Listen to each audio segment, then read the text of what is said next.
Ah, Quem te apresentou Deus? ah.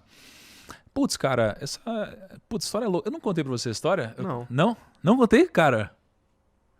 Cara, que loucura. É, Putz, loucura agora. Bom, é, eu tenho... Eu conheci Deus porque eu queria ficar rico. Olha que loucura. Eu queria ficar mais rico. Eu queria ficar mais rico, né? Então, mais rico no sentido de, putz, eu já tinha um negócio, eu tava crescendo, tinha grana. Quando eu falo rico, cara, putz, é que eu uso uma palavra simples para tentar exemplificar o que é isso. Mas eu não sou um cara, eu não costumo usar as palavras, falar que eu sou rico. Eu nunca falo isso, tá? Inclusive, eu não gosto que falem isso. É que tu é o primo rico, né? Mas sabe que eu queria tirar o rico do nome? Eu queria deixar só primo. Eu queria deixar só primo no nome. Mas por questões de SEO, acho que não seria uma boa hoje. Mas eu gostaria de tirar o rico do nome e ficar só com o nome primo. Mas no caso de Deus, assim, putz, eu comecei a ler a Bíblia porque descobri que existia um livro lá dentro cheio de conselhos para empreendedores e para várias outras pessoas também, né? Que era o livro de Provérbios, né? Escrito pelo rei Salomão e tal. Muito legal. E aí eu li esse livro por quase 2 anos, né? Com vários conselhos sobre o negócio. E aí, ao longo do caminho, eu fui começando a me questionar sobre várias coisas, né? E eu tinha alguns amigos que eram muito próximos de Deus. E aí eles sempre davam boas respostas. Eu comecei a me instigar com isso. E eu comecei a pensar logicamente, não espiritualmente, que se Deus existisse, seria ótimo. Porque, logicamente, existe muito mais sentido na vida quando você descobre que existe algo depois. Porque se você tem a opção de fazer o que você quiser ou ir até onde o seu dinheiro permite que você vá, e você descobre que a nossa vida é finita e não existe consequência após a morte, o seu jeito de pensar pode te levar a lugares estranhos. Porque você entende que se essa é a vida e não existe nada depois daqui, por que não eu atingir o prazer máximo que o meu dinheiro poderia comprar? Então, até onde o meu prazer máximo poderia chegar? E no momento que você descobre que Deus existe, ou pensa na possibilidade de ele existir, a lógica te diz que existe uma consequência para o que vem depois. E essa consequência não é uma consequência necessariamente punitiva, mas ela pode ser uma consequência eterna. E em existir uma eternidade, eu prefiro acreditar que faz sentido eu viver uma vida melhor. Não é mesmo? Pelo menos na concepção de quem acredita no que vem depois. Então, no momento que você acredita que isso existe e que a sua vida não vai acabar aqui, você passa a torcer para que Deus exista. Uhum. E procurar vestígios que justifiquem necessariamente que existe um motivo maior. E quando você descobre que existe algo maior, todas as outras coisas elas perdem o mesmo impacto que elas tinham. Quando você descobre que existe eternidade, o seu grau de paciência aumenta. Porque você pode ser muito mais paciente. Sua vida não vai acabar daqui a pouco. Existe a eternidade. Então as suas decisões elas começam a ser muito mais pensadas com mais paciência, com mais clareza, com mais sentido, né? Então, no momento que eu comecei a me questionar sobre isso e crer que se Deus existisse, minha vida poderia ser melhor, porque as dificuldades que a gente passa, elas são justificadas por alguma coisa. Aqueles momentos inexplicáveis, eles têm algum sentido. Aquela pessoa que a gente conhece, que teve alguma doença, existe uma explicação para isso. No momento onde uma injustiça acontece na nossa vida, a gente acredita que tem um bom motivo. Então, no momento que tudo isso começa a acontecer e você descobre que pode existir uma explicação, faz sentido buscar Deus. Logicamente. Então, eu comecei a logicamente buscar Deus. E para pensar, você tem muitas pessoas que falam de forma ilógica sobre Jesus. Porque tem gente que fala, Jesus é gente boa. Mas essa pessoa não acredita em Deus nem em Jesus. Mas se a pessoa diz que Jesus é gente boa,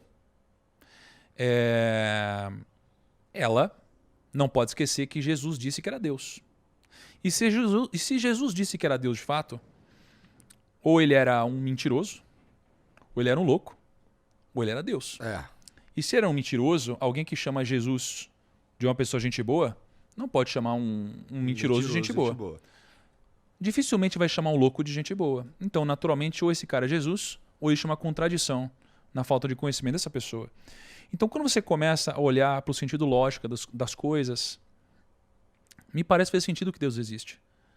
Mas eu sou um cara muito pragmático. E mesmo fazendo sentido que eu gostaria que Jesus existisse, por exemplo, ainda me faltava alguma coisa a mais.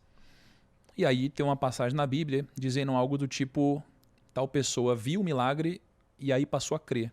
Eu falei, se está escrito na Bíblia, e a Bíblia é de fato esse grande manual, e alguém precisou ver para crer, eu sou esse cara.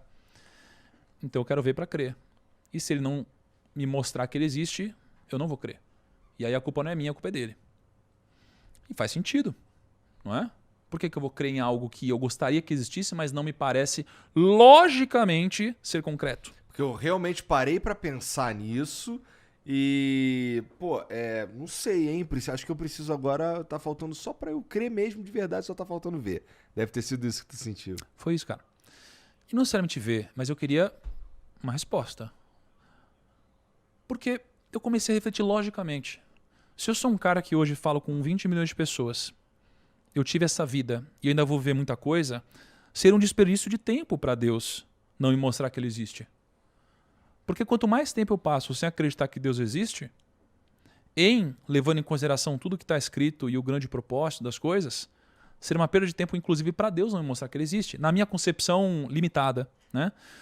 E aí, um amigo meu me sugeriu uma coisa e eu cheguei para Deus, ou seja lá o que era na época, que eu ainda não tinha essa clareza, né? Ou essa crença. Eu falei, Deus. E eu falei de um jeito muito menos político do que isso. Eu falei, Deus, se existe mesmo, dá um sinal em 7 dias. Né? Eu falei, Deus, se existe mesmo, dá um sinal em 7 dias, né? Só que eu falei com palavrões no meio e o caramba. Tava assim, puto, tava passando por um momento eu não tava um momento tão assim, mas eu falei, cara, eu falei um monte de palavrão, eu falei, meu, na boa, se existe mesmo, cara. Foi quase que assim, ó, Deus, você se... Não faz nenhum sentido você não me mostrar. Pelo amor de Deus. Eu falei, em 7 dias me mostra. E claro, assim, é que eu falo isso, minha visão mudou muito, mas na época eu tinha uma visão extremamente limitada sobre o que era isso, né? E aí, 7 dias, Deus. E aí, passou 7 dias e ele não apareceu, cara. Eu falei, então Deus não existe, né, cara? Então Deus não existe, Deus não me mostrou em 7 dias. E aí no 8º ele mostrou. Só de sacanagem, não vai ser do jeito que você quer. Exatamente. No 8º ele se mostrou, isso aconteceu. E aí eu fiquei me questionando por que isso aconteceu. Por que no 8º dia e não no 7º? Porra, cara, eu pedi 7. Né? E a conclusão aqui é que Deus ele quis mostrar que existia, mas que as coisas não acontecem no meu tempo, o ensino dele. Não é? Então isso daqui partiu de uma busca lógica, uma busca por conselhos em negócios. E ao longo do caminho, né, eu acho muito difícil alguém não encontrar se você estiver procurando. E tem um livro muito interessante que existe o diabo dando conselhos para o diabinho, o sobrinho dele. E aí ele está contando sobre um paciente. Né? O paciente é basicamente um humano. Tá? E ele fala como ele trata os pacientes dele. E aí ele está falando o seguinte, falou, tinha um ateu, né, numa biblioteca. E o ateu na biblioteca estava procurando provas concretas sobre Deus. E ele era um ateu, quase que um cientista. Né? E aí o diabo disse o seguinte pro diabinho, ele falou, cara, não tenta provar para um ateu que Deus não existe. Porque se você tentar provar, logicamente, talvez ele encontre. E provavelmente ele vai encontrar. E aí o que ele fez? Ele deu fome nesse cara. Aí esse cara falou, putz, tô com fome. Ele levantou, foi comprar um negócio. No que ele foi comprar um negócio, o diabo fez passar o ônibus que ele sempre pega. Aí ele subiu no ônibus, foi embora e nunca mais voltou para a biblioteca. Então ele falou assim, a nossa técnica é a... Como que é o nome? O quê? Desviar a atenção? É desviar a atenção. Entendeu? É desviar a atenção. E muitas vezes na vida a gente tem vários desvios mesmo, né, cara? A gente tem vários, a gente tá indo por aqui, de repente, nossa, que legal, aí você vai lá, você esqueceu, nunca mais volta aqui, né? Então, acho que isso aqui aconteceu várias vezes na minha vida, né, cara? Interessante. Doideira, né? E mudou, imagino, o jeito de você fazer negócios, o jeito de você olhar para as coisas e decidir o que... Tomada de decisões deve ter mudado bastante. Muito, cara. Deus pra você é uma... Quando eu falo em Deus, o que vem na tua cabeça? É uma constante universal? É um veinho de barba branca? Quando tu tá pensando em Deus, o que forma na tua mente? Caraca. Não tem como não guardar aquele imaginário, né? Que a gente carrega a vida inteira vendo Deus como aquele velhinho de barba e tal, né? Mas isso é o que vem imediatamente na cabeça. Mas foge muito da minha compreensão, cara. Não saberia descrever, assim. Eu vou sábado pra Israel agora. Vai? Vou pra Israel, é. Primeira vez? Eu fui em março, Ah. a primeira vez. E fui batizado lá. Foi muito interessante. No Rio Jordão. Aquele teu batismo é lá. É. Que é onde Jesus foi batizado, né? Ah. E eu vou pra lá agora no sábado. É muito especial, cara. Eu não tenho ideia de por onde eu começaria pra descrever. Quando me pergunto o que é Deus, eu penso num... Ó, tá. A imagem que tá na minha cabeça agora de Deus é é como se fosse uma luz, uma fonte de energia que permeia tudo que existe. E assim, não penso em nada muito, não penso num ser, não penso em algo pessoal, um cara, uma pessoa. Eu penso em sei lá, um troço que, como você disse, não é possível imaginar. Sabe?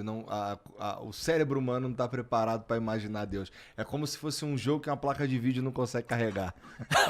Caraca, perfeito, cara. Acho que é por aí. Não sei, cara. Não tenho a mínima ideia. Eu sei que, cara... Eu sei que ele sabe das coisas, assim. Eu sei que ele sabe das coisas. Eu sei que ele ouve conversas que a gente não ouve. Eu sei que ele faz coisas acontecer na nossa vida que a gente acha que não era para acontecer, que a compreensão é completamente diferente. E faz diferença, na tua opinião, estar com Deus, ele vai te fazer uns favores ou ele é meio... É meio que um guia e não um fazedor de favores? Eu gosto de imaginar que Deus é mais um guia. É mais assim, ó, o melhor caminho é por aqui e tal. Não, é diferente de eu ficar pedindo umas paradas pra Deus e ficar esperando rolar. Cara, isso daí ele não é Deus, entendeu? Isso com certeza não é Deus, assim. Quem serve a Deus por dinheiro vai servir ao diabo por um salário maior. Então, se Deus é uma figura de favores, cara, claramente você está confundindo as figuras. Eu acredito que o diabo não é aquele bicho vermelho. Eu acredito que ele é uma coisa bela, bonita, maravilhosa, linda e sedutora, né? Então, existe uma vertente hoje falando sobre Deus como esse fazedor de favores. Aí você tem muito daquela teologia da prosperidade, etc e tal, né? Acho que isso não é Deus, de fato. Eu acho que você não está aqui para receber favores de Deus. Eu acho que você está aqui para servir a Deus. É diferente a lógica, né? Então, uma coisa muito impactante na minha vida foi eu ter essa noção e em um determinado momento eu falei, Deus, que seja feita a vossa vontade. E quando eu fiz isso, cara, isso daqui é muito poderoso, porque você está se entregando completamente, entregando os seus desejos, as suas vontades, ao que de fato você veio para fazer. Né? Você está mudando o que você quer pelo que você é. Né? O que você deseja pelo que você precisa. Né? Acho que são coisas completamente diferentes. Então, não, cara, Deus, ele é... Cara, Deus é amor, talvez. Porque o guia, pô, eu acho que é mais que isso. Eu não saberia dizer o que é. E na tua opinião, assim, como é que você... O que tu faz no teu dia a dia que tu fala assim, cara, tô servindo a Deus? Cara, tô aqui agora, falando sobre ele. Eu nem sei como estão os comentários agora, mas é meio assustador. Né? Nos teus negócios, Abrir tu mão. serve a Deus? Com certeza, É. com certeza. Com toda certeza, assim, cara. Com toda certeza. Das pessoas que eu me relaciono, as coisas que eu abro mão. Cara, eu já fiz muita besteira na minha vida. Você também, todos nós, né? Já fizemos muitos pecados na nossa vida, né? Mas quando eu me batizei, por exemplo, você morre e nasce um novo Tiago, né? Esse novo Tiago, ele tem muito mais responsabilidade agora, porque eu já caguei muito na minha vida. E eu peço perdão por isso. Mas daqui para frente eu tenho consciência do meu erro, né? Então, pô, peguei uma batata sua sem pedir. Pô, cara, eu fiz uma cagada. Mas agora que eu tenho a consciência da responsabilidade que eu tenho, isso daqui é uma cagada muito maior. Então, na minha vida daqui para frente, a minha responsabilidade com o erro ela é muito maior. Então eu sou muito mais cobrado hoje. Eu me cobro muito mais, porque agora eu tenho clareza das coisas. Né? Então, até coisas mais simples, como falar palavrão, cara, eu evito. Por quê? Não é por mim, cara. Não é nem por mim só. É porque às vezes para algumas pessoas eu posso, cara, ativar nelas algumas coisas ruins, entendeu? E não precisa, então não precisa falar isso. Né? Cara, pô, eu gosto de beber, eu tomo uísque, eu fumo um charuto, mas eu não crio uma dependência. Então eu bebo, mas eu não fico louco, entendeu? Eu não perco o controle, tá? Eu me cobro mais, eu tento dar um exemplo maior para as pessoas. Eu sou muito mais, como é o nome? Quando você dá mais, você entrega mais, você... Não é mão aberta, é... Hã? Como que é o nome? Não, não é isso. Hã? Ai, cara, não é, mas assim, eu Mas sou tá bom, mais, entendi. sabe? Pô, sou mais grato, eu encontro oportunidades de levar de alguma forma, né, a palavra ou conhecimento sobre isso. Eu ajudo mais pessoas que eu ajudava antes. Eu trabalho mais do que eu trabalhava antes, né? Para mim o dinheiro, ele, cara, não vem, né, nas primeiras posições. Mudou muito, cara. Mudou Pô, que muito. maneiro. É.